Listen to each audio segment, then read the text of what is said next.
성도 여러분 안녕하십니까?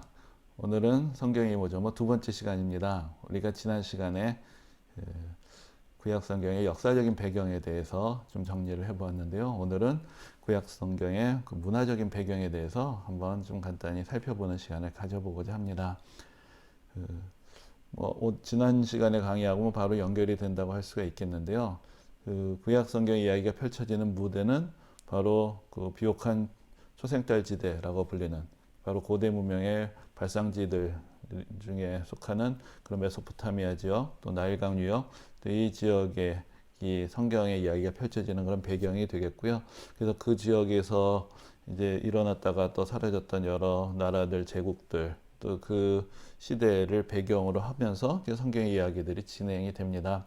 또 그 가운데 있으면서 그런 고대 문명의 발상지에 또 여러 가지 문명, 제도, 또 그런 문화, 종교 이런 것들이 사실은 성경에 여러 가지로 또 반영이 되어 있고 투영이 되어 있고 또 여러 가지로 어떤 배경의 역할을 하고 있는 것을 우리가 쉽게 이해하실 수 있을 것입니다. 그래서 어떤 면에서 생각하면은 그 성경의 이야기가 펼쳐지던 그 당시의 입장에서 보면은 이스라엘이라는 것은 아주 작은 나라죠. 작은 나라고 그 민족들의 숫자도 아주 소수인데 그 당시에 이집트에서 연이어 등장했던 그 왕조들, 또 메소포타미아에 우리가 지난 시간에 살펴봤지만 아시리아라든지 바빌론이라든지 페르시아 같은 나라들은 정말 세계사적인 대제국들이었기 때문에 그 위세나 어떤 그 문화의 화려함을 생각을 해보면은 이스라엘 사람들은 상당히 이제 위축되고 영향을 받는 그런 입장에 있었다고 할 수가 있을 것입니다.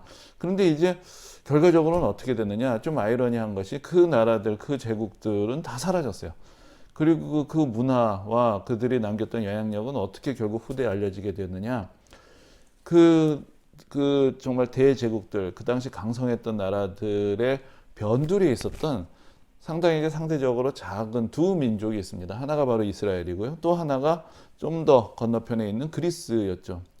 그런데 이제 이 두 민족들은 사실은 그 당시에 그 고대 세계 입장에서 보면은 변방에 있는 소수 민족에 지나지 않았지만 결국은 그 이스라엘하고 또 그리스가 그 고대 세계의 영화와 여러 가지 문명과 또 그런 여러 가지 문화적인 계승자가 됐다라고 할 수가 있을 것입니다. 그래서 결국은 그 두 문명을 통해서 서구 문화가 또 꽃을 피우게 되었죠. 그 유럽 문화가 꽃을 피우게 되었고, 그래서 이제 그 그리스 로마로 이어지는 그 문명, 또 기독교 문명이 결국은 이제 그 유럽 문화, 서구 문화의 어떤 기둥이 되었고, 또 서구 문화가 전 세계로 퍼져 나가게 되면서 사실 오늘날 우리의 삶에도 또 여러 가지로 영향을 미치고 있다라고 할 수가 있을 것입니다. 그래서 나일강 유역의 문화라든지 또 메소포타미아 지역의 문화 같은 것은 우리에게 조금 이게 낯선 이야기도 될 수가 있겠지만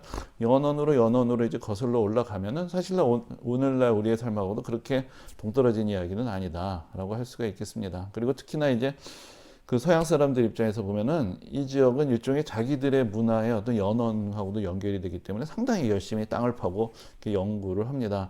사실 유럽이나 미국에서 땅을 파서 뭐가 이렇게 대단히 많이 나오는 건 아니지만 이 지역으로 가면은 거기 이제 수천 년 전의 유물들이 나온단 말이죠. 근데 그것이 이제 그 사람들 입장에서는 남의 나라에 가서 남의 이야기를 연구한다기보다는 그 일들이 다 여러 가지 경로를 통해서 특히 기독교라는 경로 그리고 이제 그리스 로마 문화라는 경로를 통해서 유럽으로 다 흘러 들어왔기 때문에 이제 그들 입장에서 보면은 매우 중요한 그들의 문화의 하나의 기초가 된다라고 할 수가 있는 것이죠. 그래서 그런 상황에서 생각을 해보면은 이 기독교의 형성에 있어서 그 배경이 되었던 그 나일강 유역과 또 메소포타미아 지역의 여러 가지 또 문물, 제도 또 사상 이런 것들이 여러 가지 방식으로 이제 성경과 관계를 맺고 그 안에 더 영향을 미쳤다는 건 우리가 쉽게 좀 이해를 하실 수가 있을 것입니다. 그런데 이제 우리가 성경에 대해서 연구를 할 때 사실은 어떤 이런 문화적인 부분들을 이해하는 것이 그렇게 쉽지는 않습니다. 왜냐하면은 우리가 생각할 때 우리가 믿기로 성경은 계시의 말씀이죠. 하나님께서 주신 말씀인 것이죠. 그러니까 그것은 하늘에서부터 온 것, 하나님께서 주신 말씀인데 거기에 무슨 어떤 그 시대의 문화가 중요하고 그런 배경이나 이런 것들이 이렇게 중요하냐? 그렇게 생각을 하실 수도 있을 것입니다. 근데 이제 우리가 성경이라는 것이 어떻게 형성이 되고 어떻게 전해지고 전달이 되었는가, 이제 그것을 우리가 좀 더 생각을 해보게 되면은 사실 문화적인 요소를 우리가 무시할 수 없는 것이죠. 물론 성경 말씀은 하나님의 계시입니다. 하나님께서 직접 우리에게 주신 말씀이에요. 그런데 그 말씀을 들었던 사람들은 그 시대에 속해 있는 사람들인 것이죠. 그러니까 그 시대에 속해 있는 사람들로 그 시대 문화 안에서 살아가던 사람들에게 하나님이 말씀을 하시기 때문에 하나님의 말씀이 전달될 때 그것이 뭐 모세를 통해서 뭐 십계명 돌판을 통해서 선지자들을 통해서 여러 가지 방식으로 구약 성경에서 보면 하나님의 말씀이 전파가 되는데, 그것이 사람들에게 들려지고 이해될 수 있기 위해서는 그 당시 문화의 옷을 함께 입어주어야 했던 것입니다. 그래서 성경은 그 시대의 문화의 옷을 입고 있어요. 그러니까 이제 우리가 구약 성경을 이해할 때 한편으로는 그 시대의 문화의 옷은 무엇이고 그 안에 담겨 있는 하나님의 말씀의 핵심은 무엇인가, 사실 그것을 우리가 조금은 구분하면서 이해할 수 있는 이제 그런 성경에 대한 접근도 필요합니다. 그러니까 성경에 대한 모든 내용들을 다 하나님이 주신 계시다 이렇게만 받아들일 수는 없는 것이죠. 상당 부분들은 그 당시의 문화적인 배경으로서 존재하는 것이에요. 근데 그런 배경 속에 있는 사람들에게 하나님이 말씀하신 것을 우리가 이해를 하려면 이 구약성경이 어떤 배경 가운데 있었구나. 그러니까 어떤 요소들을 다른 지역의 문화와 공유하고 있었고, 그 가운데 하나님의 말씀이 가지고 있는 독특한 특징들은 무엇이고, 그 가운데서 하나님의 뜻이 어떻게 이 백성들의 삶을 통해서 전달이 되었는가, 그 부분들을 우리가 좀 살펴보아야 한다는 것입니다. 예를 들어서 바빌론에도 창조 신화가 있어요. 바빌론의 창조 신화는 이 신들이 서로 폭력적으로 싸우고 다투는 이제 그런 이야기들이 많이 나옵니다. 그리고 인간을 만드는 것은 정말 신들의 종으로 만드는 이제 그런 이야기들이 나오게 되는 것이죠. 근데 그런 이야기들을 우리가 읽어보면은, 그러다가 구약 성경의 창조의 이야기를 보면은 너무나 질서정연하고 평화로운 이제 그런 이야기를 보게 되고, 거기서 하나님께서 인간을 창조의 어떤 절정으로 지으시고 거기서 이제 하나님의 대리인으로 인간을 세우시는 이제 그런 축복의 장면을 보게 되면은 이 성경의 메시지의 특징이 무엇이구나, 그런 것들을 우리가 그런 문화적인 배경을 통해서 조금 더 분명하게 알 수가 있게 되는 것이죠. 그리고 이제 우리가 그런 문화와 성경의 관계를 생각해 볼 때 그 언어의 문제를 가지고 좀 생각을 해볼 수가 있을 것입니다. 자, 구약 성경은 어떤 언어로 되어 있느냐? 뭐 여러분들도 다 잘 아시겠지만 히브리어라는 언어로 되어 있죠. 그럼 이 히브리어가 하늘에서 뚝 떨어진 언어냐? 그런 것은 아니에요. 물론 이제 히브리어가 이스라엘에만 사용되는 언어지 뭐 여러 나라에서 다 공용어로 사용되는 그런 언어는 아니지만, 그러나 이 히브리어라는 하나의 언어는 언어의 계통이 있습니다. 그래서 잠깐 표를 보여드리는데요. 여기로 가지들이 있죠. 중간에 아래에 있는 것이 이제 히브리어인데, 우리가 셈어라고 불리는 그런 큰 언어의 계통 가운데 이제 오늘날로 말하자면은 아랍어도 그 계통에서 갈라져 나온 것이고 히브리어도 그 계통에서 갈라져 나온 것이니까, 아랍어하고 히브리어는 지금 뭐 아랍 사람들하고 이스라엘 사람들이 사이가 아주 안 좋지만 사실은 언어적으로 보고 문화적으로 보면은 사실 어떤 같은 계열 안에 있는 친척 관계라고 할 수 있는 이제 그런 언어, 그런 민족이 되는 것이죠. 그래서 이제 어떤 문제가 있냐면은, 여러분 우리가 성경을 이제 연구를 합니다. 그리고 성경을 번역을 하죠. 그래서 이제 우리가 한국말로 된, 우리말로 된 성경을 가지고 있는데, 여러분들 번역을 할 때 내가 모르는 단어가 나오면 어떻게 할까요? 뭐 당연히 사전을 찾아보겠죠. 근데 사전이란 것은 어떻게 만들까요? 어떤 단어가 사용되는 여러 가지 다양한 용례들을 가지고 정리를 해서 그 단어의 의미를 딱 정의를 해 놓은 것입니다. 그런데 만약에 어떤 단어가 있는데, 성경에 어떤 단어가 나와요. 그런데 이 단어가 히브리어의 어떤 단어인데 성경에 딱 한 번만, 뭐 한두 번만 사용되는 그런 단어다. 자, 우리가 이 단어의 뜻을 어떻게 알 수가 있을까요? 사전을 찾아보면 될까요? 아니, 사전이 어떻게 존재할 수가 있겠어요? 딱 한 번만 사용된 단어인데.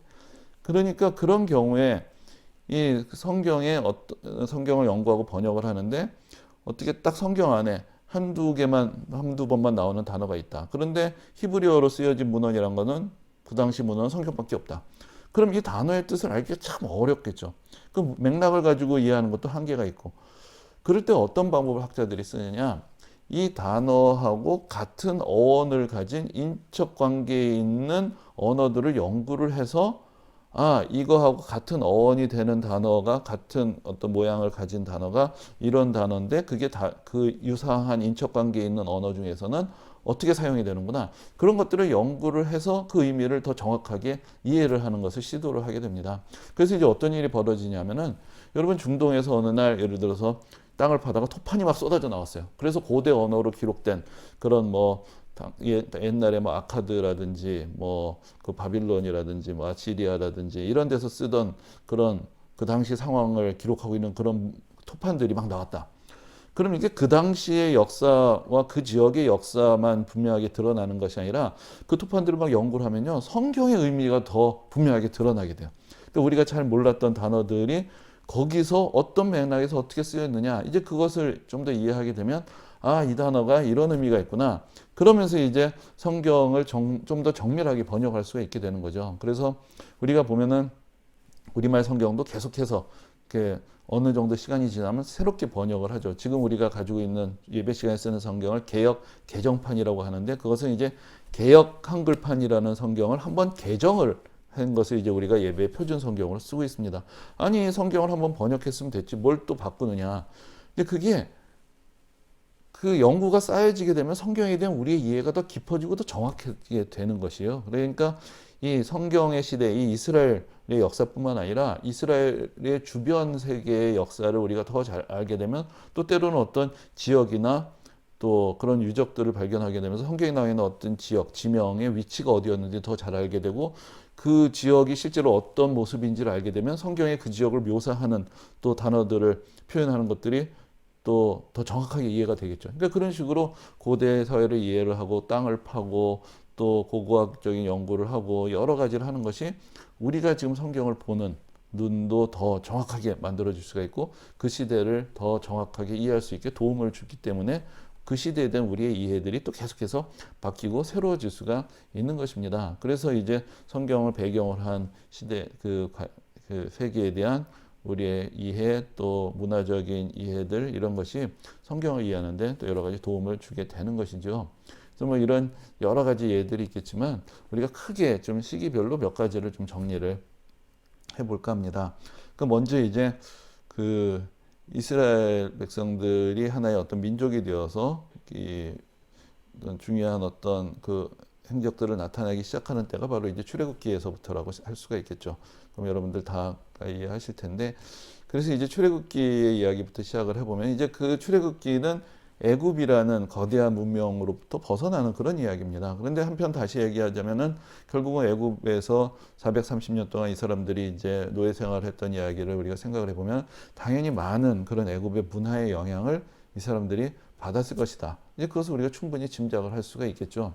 그래서 예전에 뭐 설교 시간에도 잠깐 말씀을 드린 적이 있는 것인데, 그 나중에 이제 이 사람들이 애굽 땅에서 벗어났는데, 그런데 이제 모세가 시내산에 갔어요. 모세는 시내산에 올라갔는데, 그러니까 백성들이 모세가 보이지 않으니까 모세만 믿고 여기까지 따라왔는데 불안하잖아요. 그러니까 모세의 형 아론한테 자꾸 이 백성들이 막 불안한 거를 이렇게 호소를 하니까, 그래서 결국은 뭐를 만드는 이야기가 나오나요? 여러분들 잘 아신 대로 그 금송아지 우상을 만드는 이야기가 나오잖아요. 근데 왜 금송아지 우상을 만들었는가? 사실 성경에 특별하게 설명이 돼 있지 않아요. 그런데 우리가 그 당시의 배경과 문화를 통해서 생각을 해보면은 그 당시에 그 애굽, 그 고대 이집트 사회에는 그 여러 가지 동물의 형상으로 된 신들이 많이 있었거든요. 특별히 이제 그 황소의 모습을 한 신들이 있는데 아피스라든가 이제 지금 이제 아피스의 모습을 보여드리는데, 또 무네비스라는 신은 완전히 그 황소의 그 모양을 가지고 있었어요. 근데 그런 신들이 그 이집트에서 상당히 이제 중요한 신으로, 또 태양신 라의 어떤 현신으로, 그래서 아주 중요한 신들이 그런 황소의 모습을 가지고 이 땅에 나타난다. 이제 그런 생각들이 그 사람들에게 익숙하니까 이 이스라엘 하나님, 여호와 하나님이 보이지도 않고 어디 계신지도 모르겠고 모세도 없어졌고, 이 사람들의 마음을 달래기 위해서 황소의 형상을 쫙 만들어 놓으면 사람들이 어떤 경외심도 생기게 되고 경건한 마음도 생기게 되고, 그러면서 이제 사람들이 안정이 되는 것이죠. 그러니까 그런 걸 생각을 해보면은 아, 이제 성경에 여러 가지로 그 문화적인 배경이 깔려 있구나. 이제 그것을 우리가 좀 더 이해할 수가 있을 것입니다. 그리고 이제 그 다음에 이 사람들이 가나안 땅에서부터 이 사람들이 이제 광야 생활을 거쳐서 가나안 땅으로 들어가죠. 가나안 땅으로 가게 되는데, 우리가 이제 그 이후의 역사서를 보면은 그 자주 나오는 게 이제 바알 신에 대한 얘기가 나옵니다. 그래서 그 우상 숭배에 대한 얘기들이 자주 나오게 되는데 그 바알 신이란 것이 이제 하늘의 신이고 천둥의 신이에요. 그래서 이제 지금 바알 신의 모습을 보여드리는데 다 이제 뭐 이제 창 같은 걸 던지는 이제 그런 모습들이 많습니다. 이게 하늘에서 번개를 던지는 이제 그런 모습을 이제 형상을 한 것인데 하늘의 신이에요. 그런데 그 그리스 신화에도 여러 신들이 있죠. 그 주신이 있고 여러 그 신들이 있어요. 제우스가 있고 뭐 포세이돈이 있고 뭐 그리고 또 그 뭐 태양의 신 아폴로가 있고 여러 신들이 있는 것처럼 이 가나안에도 여러 신들의 신화들이 있었어요. 그래서 사실 이것이 또 뭐 바빌론의 신화나 여러 가지로 또 서로 다 이게 연결이 돼 있고 하는 것인데, 근데 이제 바알이 바로 이제 그 당시에 그 가나안의 주신이었던 것이죠. 그런데 좀 재미있는 것이요. 바알 신의 아버지가 있어요. 바알 신의 아버지가 누구냐면 엘이라는 신이었어요. 엘이라는 신이었는데 여러분 구약 성경에서 하나님이라는 뜻으로 엘이라는 단어를 씁니다. 근데 그것이 바로 가나안에서 섬기던 옛 신의 이름이었어요. 참 묘하죠. 그러니까 이제 구약 성경의 저자들이 하나님이라는 말을 표현을 할 때 가나안에서 그 활동하던 최고 신의 이름을 가져다가 하나님이라는 뜻으로 사용을 한 것이에요. 그러니까 이게 참 어떻게 생각하면은 희한한 일 같은데 여러분 근데 그렇게 좀 생각하실 필요가 있어요. 자, 영어로 신을 뭐라고 하죠? God이라고 하죠. God. 근데 우리가 기독교인들이 다 God is love, 뭐 God bless you. 그때 그 God은 우리가 믿는 기독교의 하나님을 의미를 하지만 사실 God이라는 단어 자체는 기독교가 만든 단어는 아니에요. 원래 영어에 그 고대 영어에서부터 존재하던 신을 지칭하던 단어를 기독교에서 그냥 가지고 와서 기독교의 하나님을 가리키는 단어로 사용을 한 거죠. 뭐 다 그렇습니다. 헬라어로 하나님을 세우스라고 하는데 그것도 원래 옛날 그 고대 그리스 신화들에 나오는 그런 신을 표현하는 단어를 기독교에서 그대로 가져와서 신약 성경에서도 그대로 그냥 사용을 한 것이죠. 그러니까 어떤 면에서 그런 어떤 그 당시 사람들이 살아가고 있는 문화와 배경 속에 있는 그런 단어들을 기독교에서 가져와서 기독교화 시킨 것이죠. 그래서 기독교의 의미를 가지고 그것을 새로운 의미로 사용을 하기 시작을 한 것입니다. 그래서 이제 엘이라는 것은 원래는 바알 신의 아버지의 신의 이름이었는데 이제 그 성경에 주로 기록이 되던 시대 보면 이제 엘 신의 시대는 지났어요. 그래서 엘 신은 이제 물러간 신이 되었고 이제 바알이 이제 물려받아서 권세를 물려받아서 이제 모든 신들을 주관하는 이제 그런 권세 있는 신으로 이제 나타나는 그런 시대였던 것입니다. 그러니까 엘 신에 대한 어떤 이미지는 있지만 실제로는 별로 이제 드러나지 않는 그런 신이었던 것이죠.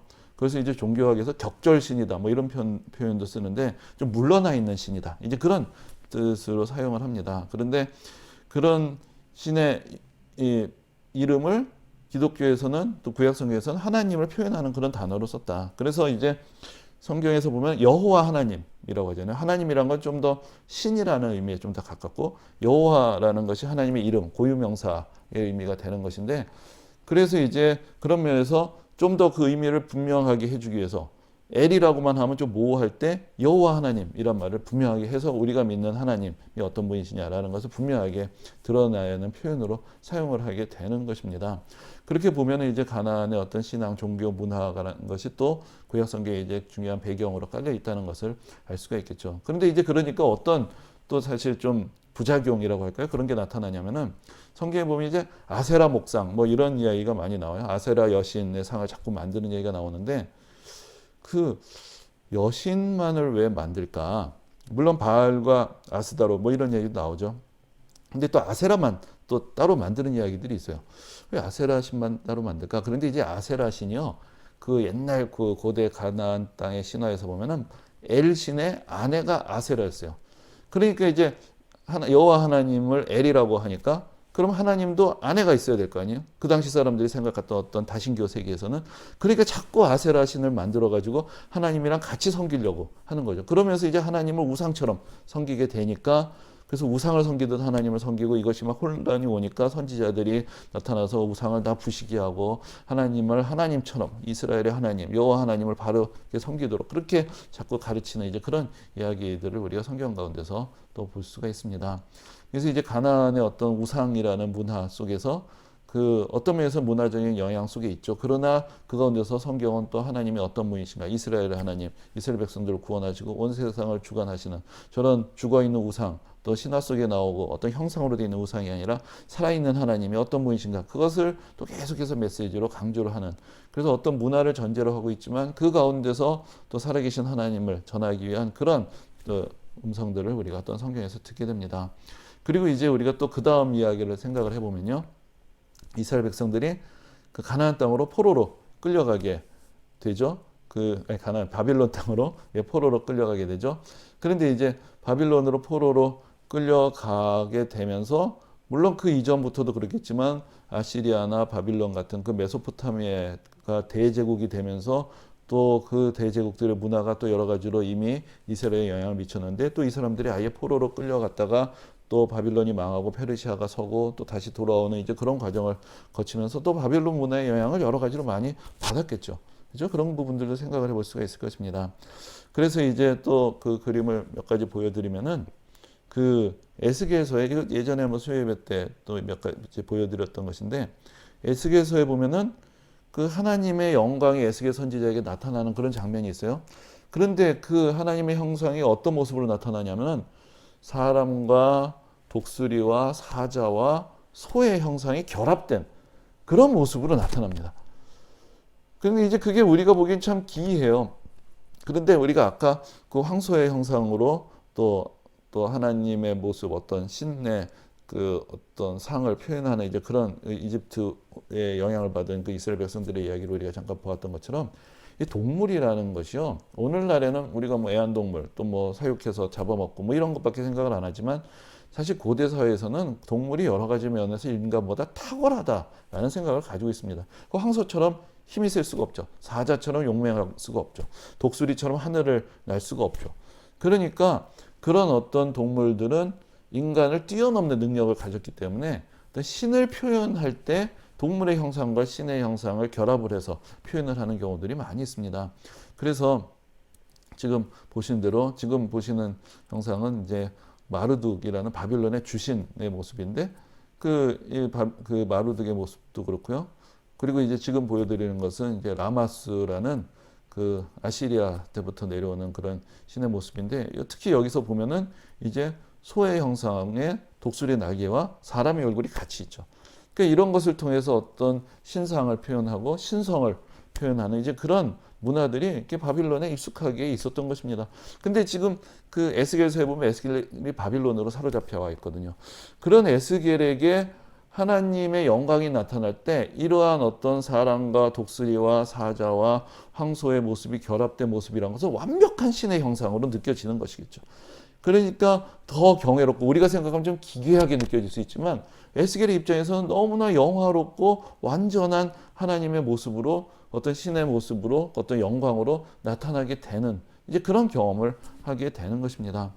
그리고 또 이제 바빌론에서 그 이스라엘 백성들이 포로 생활하고 돌아오는 과정에서 또 바빌론 문화의 여러 가지들이 영향을 미치게 되는데, 그 달력이 바뀌게 됩니다. 그래서 달의 이름들이 달라지게 돼요. 그래서 성경에 보면요, 구약 성경에 보면은 달의 이름이 두 가지가 같이 쓰이게 되는데, 그 가나안식의 이름이 있고 바빌론식의 그 달의 이름이 같이 섞여서 이제 사용이 되는 것을 볼 수 있습니다.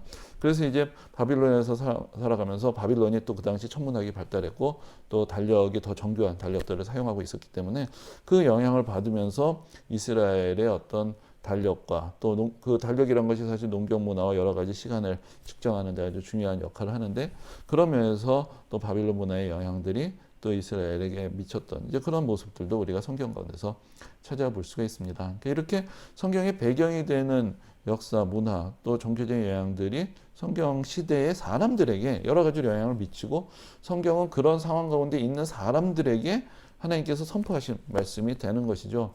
그래서 우리가 거기서 보면은, 그래서 어떤 문화적인 잘못된 영향력과 싸우는 그런 선지자들의 모습도 우리가 구약 성경에서 볼 수가 있고, 그 가운데서 선포되는 하나님의 음성을 또한 듣게 됩니다. 그 음성들을 우리가 그런 문화적인 배경을 잘 이해를 하면서 또 그 음성에 주목을 하면서 집중을 하고 잘 이해하고 해석할 때 하나님의 뜻이 더 분명하게 드러나게 되고, 그것을 통해서 우리가 또한 큰 유익을 얻게 될 것입니다. 그래서 앞으로 또 구약 성경의 또 몇 가지 내용들을 또 계속해서 정리해 보고자 하는데요. 뭐 이 문화적인 이야기들은 뭐 한 번에 다 들을 수 있는 것은 아니지만 또 앞으로도 우리가 성경을 보는 눈을 가질 때 조금 더 이제 그런 문화적인 관점을 잘 이해를 하시면은 또 성경을 이해하시고 또 성경에 나타나는 많은 궁금증들을 해소하시는데 도움이 되실 것입니다. 오늘은 여기까지 말씀을 드리도록 하겠습니다. 오늘도 함께 해주셔서 감사합니다.